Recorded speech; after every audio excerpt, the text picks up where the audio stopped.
Hi friends, this video shows how to add app or app icon to home screen. So right now I am in home screen. Let me go down. Here you can see your app section.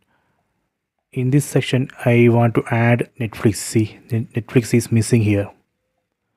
Okay, so let me go to right, then select this option, add apps. In this apps screen, select this search field.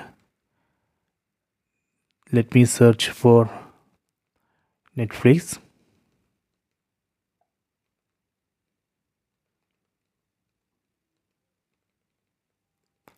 Search. So here you can see Netflix app. Select this Netflix app icon. Select install. Please wait.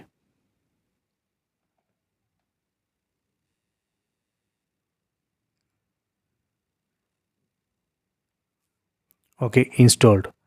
Then let me go back to home screen. And here go down, go to your app section. And here you can see the Netflix app icon. If you want to move this app icon, you can press and hold OK button or select button on the remote. Select move. So after that we can move this app icon. So let me move this to first position. Done. Then save. Select it, done. Okay, so this way we can add app to home screen. Please try this. I hope you have enjoyed this video. Please subscribe this channel. Please like and share the video.